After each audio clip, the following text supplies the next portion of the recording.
मध्य प्रदेश में लोकसभा चुनाव के तीसरे चरण में 29 लोकसभा सीट में से 9 सीटों पर मतदान जारी है।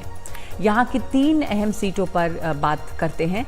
विदिशा में एक सवाल ये है कि क्या यहाँ पर से शिवराज का राज तो ख़त्म हो गया है, लेकिन अब रसूख बना रहेगा। गुना है जहाँ पर माधव राव सिंधिया के लड़के ज्योतिरादित्य सिंधिया चुनावी मैदान में हैं और पिछली बार वो यहाँ से हारे थे, फिर उन्होंने पार्टी बदली, तो इस दफ़ा क्या होगा। और राजगढ़ यहाँ पर क्या दिग्विजय सिंह को भी इस पर विजय मिल सकती है, ये भी चर्चा है कि शायद दिग्विजय सिंह का ये आखिरी चुनाव हो। तो हमारे साथ में अनुराग द्वारी हैं, मेरे सहयोगी भोपाल से, और अमृतांशी हैं जो कि राजगढ़ में मौजूद हैं।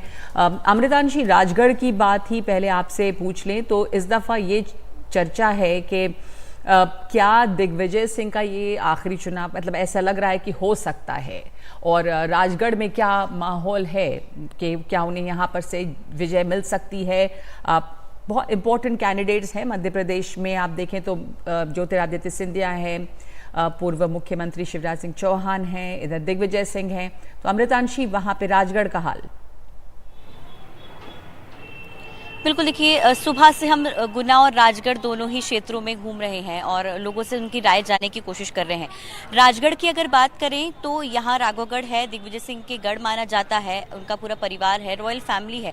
महत्वपूर्ण बात यह है कि मध्य प्रदेश में आज जो 9 सीटों पर मतदान है उसमें सबसे ज़्यादा वोटिंग प्रतिशत राजगढ़ में ही देखने को मिला है।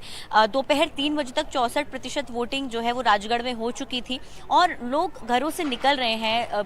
यहाँ पर करीबन 44 डिग्री टेम्परेचर है, लेकिन इस भरी गर्मी में भी यहाँ पर जो है वो कतारें खत्म नहीं हो रही थी। सुबह से लेकर दोपहर तक लगातार लोग जो है वो लंबी लंबी लाइनों में लगे हुए थे, मतदान जो है वो करने आ रहे थे, मताधिकार का प्रयोग कर रहे थे। यहाँ पर अगर समीकरणों की बात की जाए तो यहाँ पर जिस तरह से 2 बार से बीजेपी के सांसद रहे हैं रोडमल नागर, तीसरी बार भी वही मैदान में है। भले ही वो राष्ट्रीय मुद्दों को लेकर आ रहे हों, लेकिन दिग्विजय सिंह का कहीं ना कहीं जनता से, खासतौर से ग्रामीण क्षेत्रों में हमने देखा जाकर जब, तो ग्रामीण क्षेत्रों में कहीं ना कहीं अभी उनकी भी वो जो राजा साहब वाली जो एक इमेज है वो अभी लगातार बनी हुई है और लोग खुद को उनसे जो है वो काफ़ी ज़्यादा जो है जुड़ा हुआ भी पाते हैं। तो कहीं ना कहीं ग्रामीण क्षेत्रों में एक तरीके से देखा गया है कि यहाँ पर जो है दिग्विजय सिंह थोड़ी बहुत यहाँ पर जो है वो पैठ उनकी देखते हुए मिल रही है। हालांकि जब शहरी क्षेत्रों की तरफ बढ़ते हैं तो यहाँ पर धीरे से राम मंदिर का मुद्दा आ जाता है, लेकिन राजगढ़ में अच्छी खासी वोटिंग हो रही है, लोग निकल कर आ रहे हैं, वोटिंग कर रहे हैं।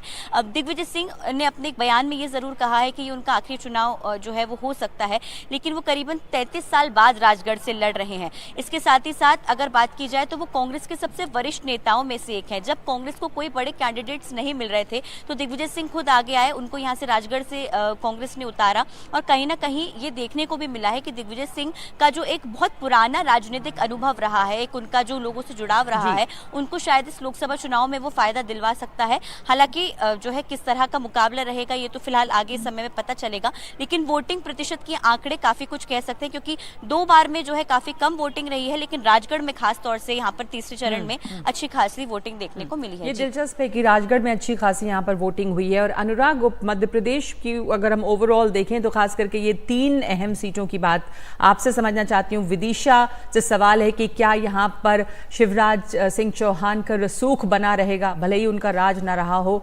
गुना में अब वोटर्स के मन में क्या हो सकता है, क्या वोटर्स इरादा अपना बदलेंगे जब सिंधिया ने पार्टी बदल ली, और राजगढ़ का क्या आपका आकलन है?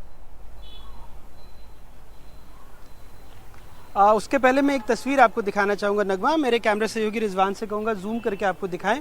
दरअसल ये आपको 18 उम्मीदवारों की सूची है और उसके बगल में 22 और 23वां जो है नोटा।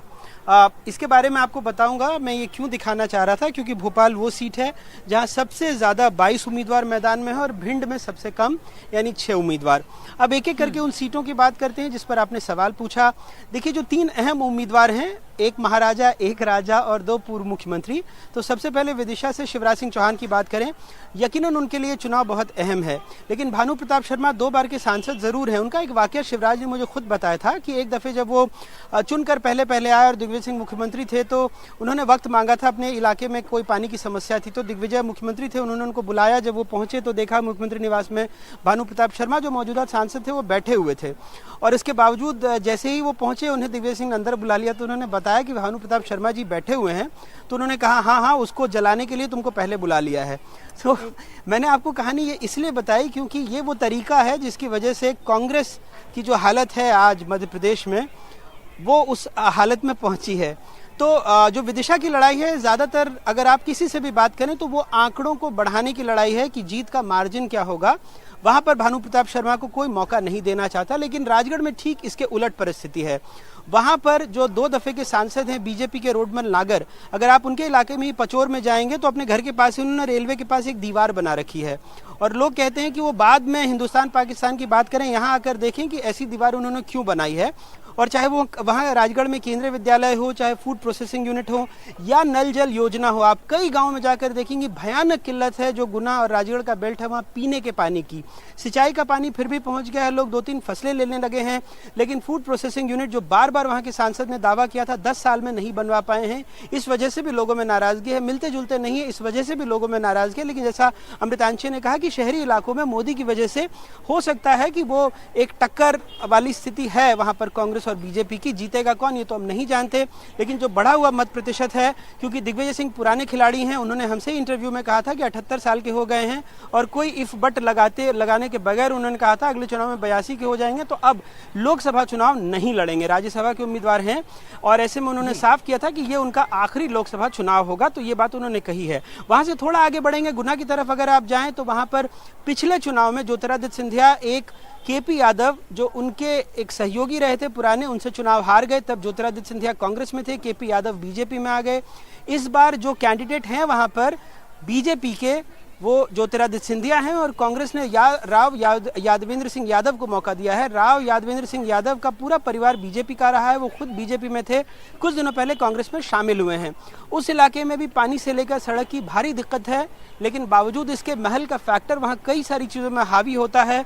तो ऐसे में यहाँ वहाँ भी ये देखना दिलचस्प होगा, क्योंकि कांग्रेस जो वहाँ यादव वोटर एक बड़ी तादाद में है, लगभग 2.5 लाख के करीब यादव वोटर हैं और लगभग इतने ही आदिवासी वोटर हैं।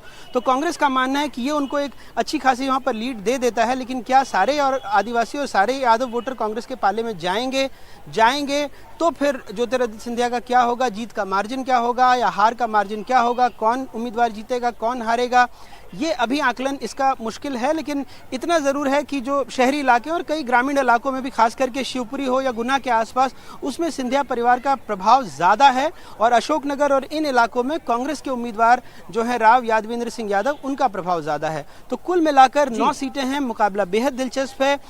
जैसा अमृतांशी आंकड़ों की बात कह रही थी, जो मध्य प्रदेश है जिसमें भोपाल है, राजगढ़ है, विदिशा है, बैतूल है, यहाँ वोटिंग परसेंटेज ज़्यादा है।